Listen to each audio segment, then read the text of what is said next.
اللہ الرحمن الرحیم. السلام علیکم ورحمۃ اللہ وبرکاتہ.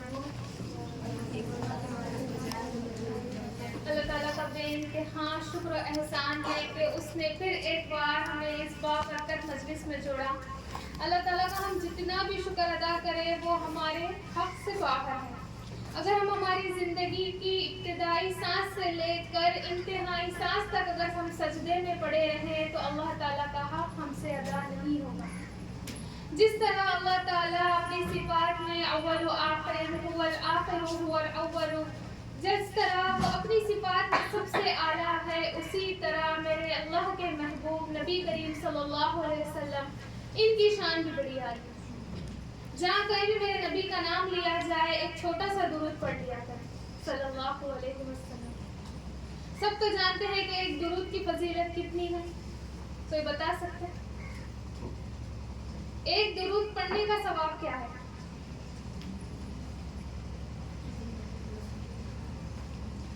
جب ہم ایک چھوٹا سا درود پڑھتے ہیں تو اللہ تعالیٰ ہمارے 10 درجات کو بلند کرتے ہیں، 10 گناہوں کو معاف کرتے ہیں. اور جب ہم کہیں دنیا کے کسی بھی کونے میں بیٹھ کر ایک چھوٹا سا ہی درود پڑھ لے، وہ درود فرشتے اسی وقت آقا نبی کریم صلی اللہ علیہ وسلم کی بارگاہ میں لے کر جاتے ہیں. ہمارا درود و سلام ان کو کہتے ہیں.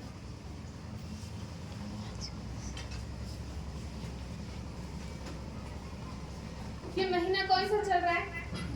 ربیع الاول.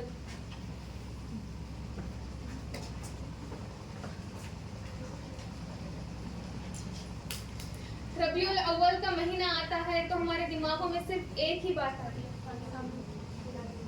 میلاد النبی، جسے ہم کہتے ہیں میلاد النبی. کوئی بتا سکتے ہیں میلاد النبی کیا ہے؟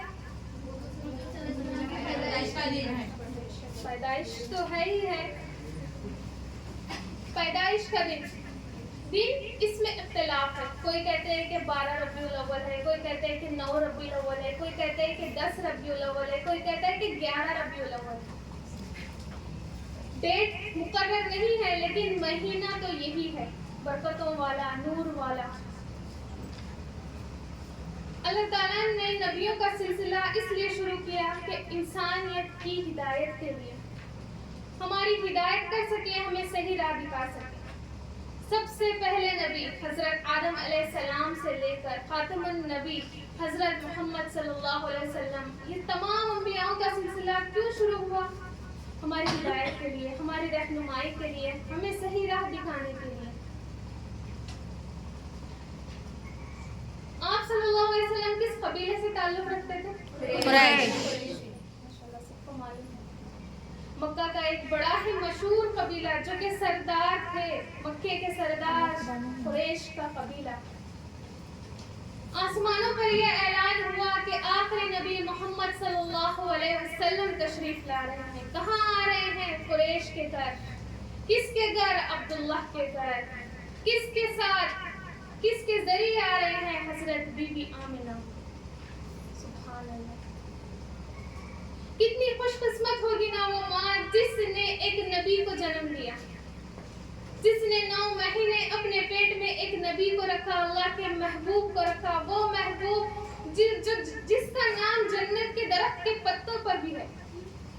آپ کو پتا ہے جب حضرت آدم علیہ السلام اور حوا علیہ السلام کا نکاح ہوا، جیسے کہ ہم جانتے ہیں کہ نکاح میں مہر فرض ہوتا ہے، حق ہوتا ہے دینا.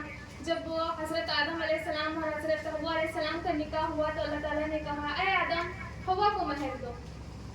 حضرت آدم علیہ السلام نے کہا یا اللہ میرے پاس تو کچھ نہیں ہے، جو کچھ بھی ہے آپ کی جنت ہے، میں بھی آپ ہی کا ہوں، میرے پاس تو نہ مال ہے نہ دولت ہے، تو میں حوا کو کیا دوں؟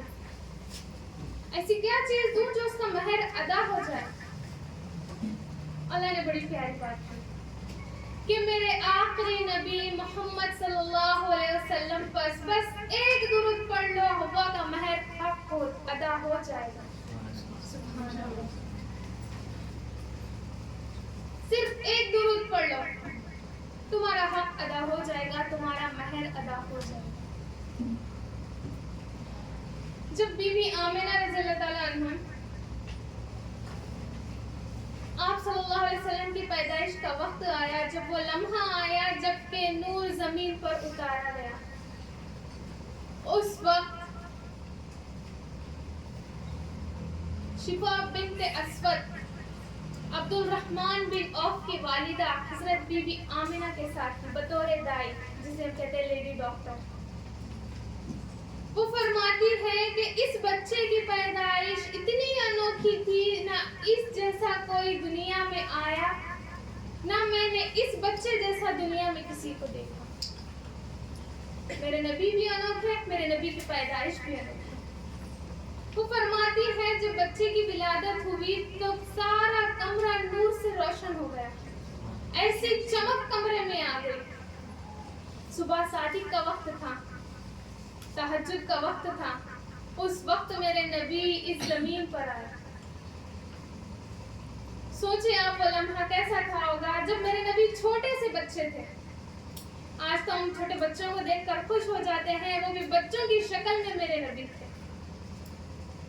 بی بی آمنہ کہتی ہے جب دائی نے بچے کو نکال کر میرے پہلو میں لیٹایا تو آپ صلی اللہ علیہ وسلم نے اس طرح کروٹ بدلی جس طرح آج ہم سجدہ کرتے ہیں. سبحان اللہ. پیدا ہوتے ہی میرے نبی نے سب سے پہلے اللہ کو سجدہ کیا.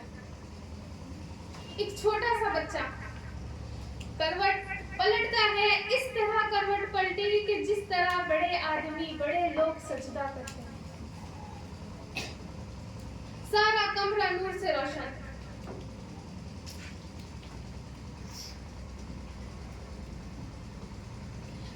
دائی یہ دیکھ کر تو حیران ہو گئی، پریشان ہو گئی کہ اتنا چھوٹا سا بچہ کہ ابھی ولادت ہوئی اور کروٹ بدلنے لگا، سجدہ کرنے لگا.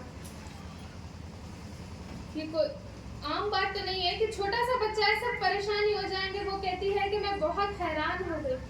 بی بی آمنہ بھی حیران ہو گئی کہ یہ کیسے ولادت ہو گئی، یہ بچہ کیسے کروٹ بدلنے لگا. تو غیبی آواز آئی، اس بچے کو شمال، جنوب، مشرق، مغرب سب پھیلا دو، سب دکھا دو تاکہ لوگ جان لیں ان کی صفات کو، ان کے درجات کو، ان کے مقام کو.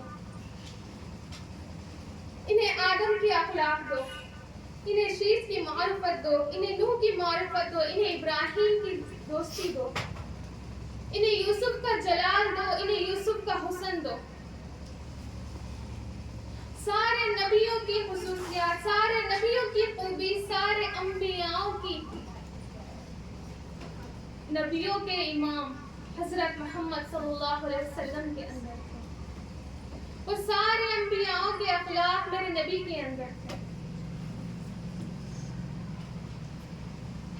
اللہ تعالیٰ نے جب آپ صلی اللہ علیہ وسلم کی ولادت ہوئی تبھی اعلان کر دیا جو ان کے ہاتھ میں ہاتھ دے گا وہ اپنی منزل میں کامیاب ہوگا. یعنی اسی کو منزل ملے گی. جس نے ان کے ساتھ دغا کر لی، جس نے ان کے ساتھ غداری کر لی، اس نے مجھ سے غداری کی.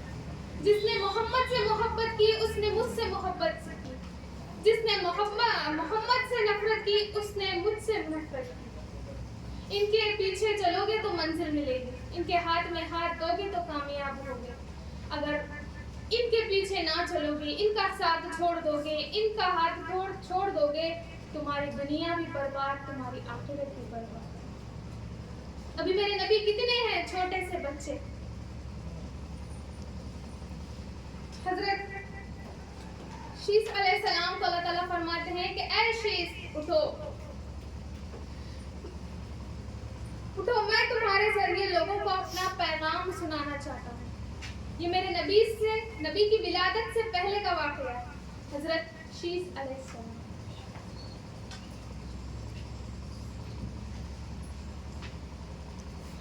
تو فرماتے ہیں اللہ صحراؤں کو سرسبز کرنا چاہتا ہے، اونٹ چرانے والوں کو عزت دینا چاہتا ہے.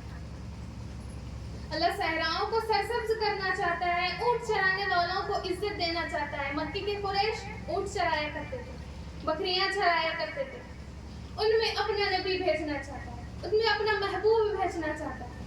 اللہ تعالیٰ نے قریش قبیلے کو چن لیا تھا پہلے سے ہی کہ میرے محبوب آئیں گے تو اسی خاندان میں آئیں گے، میرے محبوب آئیں گے تو اسی سرزمین پر آئیں گے. میرے نبی کے آنے سے پہلے ہی آسمانوں پر اعلان ہو گیا۔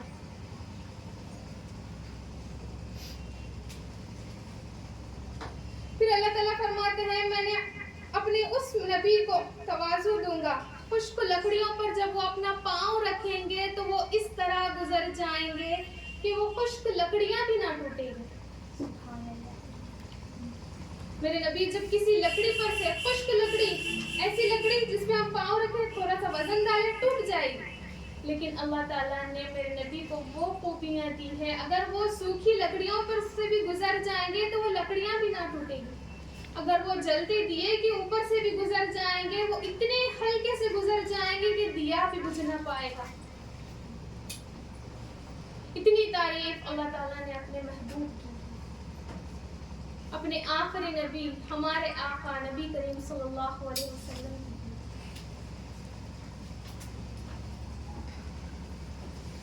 پھر فرمایا یہ اتنے اعلیٰ مقام پر ہوں گے، اتنے اعلیٰ ان کے درجات ہوں گے، تواضع ان کا لباس ہوگا، نیکی ان کی پہچان ہوگی، عدل ان کی سیرت ہوگی، ہدایت کے وہ امام ہوں گے۔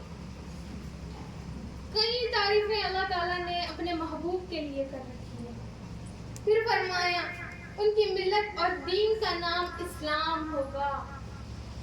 اللہ تعالیٰ نے ان کے دین کو پہلے سے بتا دیا کہ وہ جو دین لے کر آئیں گے اس کا نام اسلام ہوگا، نیکی ان کی پہچان ہوگی، عدل پر وہ قائم رہیں گے، سچائی وفاداری ان کا مزاج ہوگا، اور احمد ان کا نام ہوگا۔ اللہ تعالیٰ نے ان کا نام بھی بتا دیا کہ وہ احمد ہوں گے۔ اتنی ساری خوبیاں اللہ تعالیٰ نے اپنے محبوب کی بیان کر رکھی۔ پھر فرمایا ان کے طفیل گمراہوں کو ہدایت دوں گا، گرے پڑوں کو بلند کروں گا، ان کے طفیل فقیروں کو غنی کروں گا، ان کے طفیل تھوڑوں کو زیادہ کروں گا، اور ان کی برکت سے بے شمار انسانیت کو جہنم سے نکال کر جنت میں داخل کروں گا۔ سبحان اللہ، یہ میرے نبی کے صدقے ساری چیزیں بتائی کہ ایک شخص کے ذریعے، میرے نبی کے طفیل کے ذریعے اللہ تعالیٰ ہمیں ہدایت بھی دیں گے، ہمیں گمراہی سے بھی نکالیں گے، ہماری حالتوں کو بھی سدھاریں گے، اور سب سے بڑا انعام ہمیں جہنم سے نکال کر جنت میں داخل کریں گے۔ سبحان اللہ۔ قیامت کا وہ عالم ہوگا، حضرت آدم علیہ السلام کہیں گے یا اللہ نفسی، یحییٰ علیہ السلام کہیں گے یا اللہ نفسی، یوسف علیہ السلام کہیں گے یا اللہ نفسی، ابراہیم علیہ السلام خلیل اللہ کہیں گے یا اللہ نفسی، لیکن ایک آواز آئے گی اس دن جو گونج اٹھے گی یا اللہ امتی، یا اللہ امتی۔ یہ آواز کس کی ہوگی؟ حضرت محمد صلی اللہ علیہ وسلم کی۔ جب سب کو قیامت کے دن اپنی اپنی نفس کا اپنا پڑا ہوگا، لیکن میرے نبی ایک ایسے ہوں گے جو امت کے لیے تڑپ رہے ہوں گے، جو امت کے لیے رو رہے ہوں گے۔ ایسی زندگی انہوں نے گزاری اپنی امتیوں کے لیے، جب تک وہ اس دنیا میں رہے، جب تک وہ صحت مند رہے، جب تک وہ چل پھرنے کی ان کے اندر طاقت تھی، جب تک وہ نمازیں پڑھتے تھے، جب تک وہ دعائیں کرتے تھے، تو ہر وقت یہی کہتے تھے یا اللہ میری امت۔ جب ملک الموت اللہ کے رسول کے پاس اجازت لینے آئے، انشاءاللہ یہ واقعہ ابھی میں آپ کو پورا ایک تفصیل میں بتاؤں گی، ابھی تھوڑا سا سن لیں۔ ملک الموت جب اللہ کے رسول کے پاس اجازت لینے آئی، کہتی رہی کہ یا اللہ کے رسول اگر آپ راضی ہیں تو میرے ساتھ چلیں، اگر آپ راضی نہیں ہیں، آپ نہیں آنا چاہتے، کوئی بات نہیں میں جاؤں گی۔ لیکن اللہ کے رسول اس وقت اپنی اہل و عیال کے لیے بھی سوال کر سکتے تھے کہ میرے جانے کے بعد میرے حسن حسین کا کیا ہوگا، میری بیٹی فاطمہ کا کیا ہوگا، میری بیویوں کا کیا ہوگا، لیکن اللہ کے رسول نے صرف ایک ہی سوال کیا کہ میں چلا جاؤں گا تو میرے جانے کے بعد میری امت کا کیا ہوگا، جس کا گھرانہ پورا سامنے ہے، گھرانہ موجود ہے، صحابہ اکرام موجود ہے، چھوٹے چھوٹے بچے موجود ہیں، حسن، لیکن اس وقت نزاع کی حالت ہے، روح نکلنے کو ہے، میرے نبی کی زبان پر ہے، میں چلا جاؤں گا تو میرے بعد میری فرماتے ہیں کہ اے ملک الموت، جا کر یہ میرے محبوب کو کہہ دو کہ آپ کے جانے کے بعد آپ کی امت کی ذمہ داری ہے۔ سبحان اللہ۔ وہ نبی جو زندگی میں بھی ہمارے لیے تڑپے ہیں، وہ نبی قیامت کے دن بھی ہمارے لیے تڑپے ہیں۔ امتی امتی امتی کہتے کہتے وہ تھکیں گے۔ ابھی تو میرے نبی چھوٹے سے بچے ہیں جس کی ابھی ابھی ولادت ہوئی، سارا کمرہ مکے کی گلیوں میں خوشبوئیں پھیل گئی، مکے کی گلیوں میں روشنی پھیل گئی۔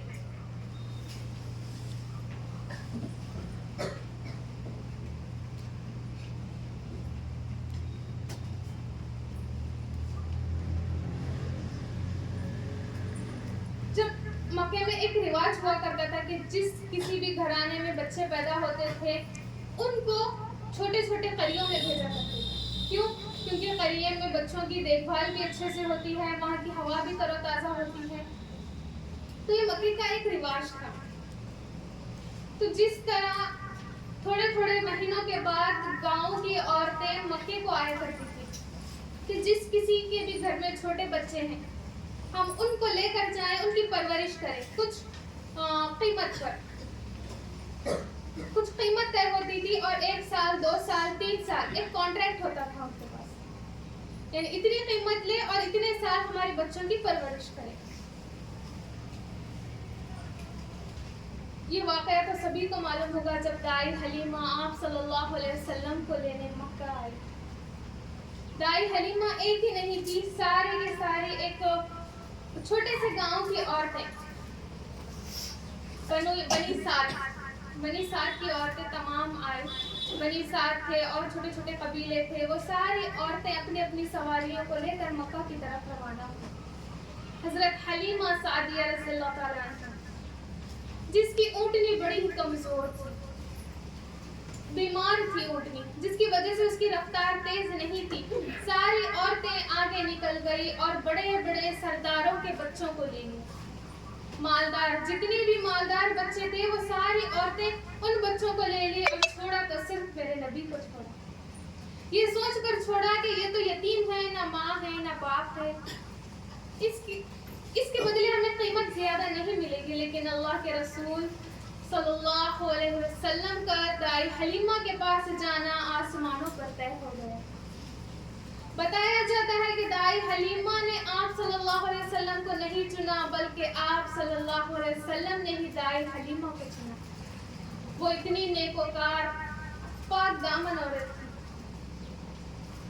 عرب کے اس ماحول میں بھی جہاں فحش، عیاشی، بدکاری، بت پرستی تھی، لیکن دائی حلیمہ ان کے قریب نہیں جاتی، بڑی ہی پاک دامن عورت تھی۔ جب ان کا اونٹ آہستہ آہستہ چلنے لگا، وہ آ گئی عرب میں، دیکھنے لگی، مکے کے گھروں میں جا کر پوچھنے لگی کہ کوئی بچہ ہے کیا جسے میں لے کر جاؤں پرورش کرنے۔ سارے امیر گھروں سے ایک ہی جواب ملا کہ نہیں۔ لاسٹ میں آ گئی ابو طالب کے پاس، جہاں میرے نبی چھوٹے سے تھے، آ گئے اور مجبوراً، یعنی اب کچھ چارہ تو ہے نہیں، وہ جو قیمت آتی تھی اسی پہ ان کا گھر چلتا تھا۔ اب آ گئی، وہ بچے کو لے لیے اور وہ فرماتی ہے کہ میں جب نبی کو گود میں اٹھا کر اپنی اونٹنی پر بیٹھی، میری اونٹنی ایسے دوڑنے لگی کہ جتنی بھی عورتیں میرے سے پہلے آگے نکلی تھی ان سب کو پیچھے چھوڑ دیا، میرے نبی کی برکتیں سے۔ سبحان اللہ۔ ابھی وہ کتنے سے ہیں؟ چھوٹے بچے۔ ایسی اونٹنی جو بالکل ہی کمزور، مریض تھی، بیمار تھی، میرے نبی کے اس پر بیٹھنے سے وہ دوڑنے لگی۔ حلیمہ رضی اللہ عنہا فرماتی ہے کہ جب میں گاؤں گئی، میری بکریاں دودھ نہیں دیتی تھی، یعنی میرے بچے بھی دودھ نہیں پیتے تھے، میرے گھر بھی فاقے تھے، باقی پورے گاؤں میں ان کی بکریاں دودھ دیتی تھی، ان کے گھر چراغ جلتے تھے، ان کے بچے بھی خوش تھے، وہ بھی خوش تھے، لیکن دائی حلیمہ کا گھر ایسا تھا جہاں فاقے ہی فاقے تھے۔ حضرت حلیمہ فرماتی ہے کہ جب نبی میرے گھر آئے، میری بکریاں دودھ ایسا دینے لگی، میں بھی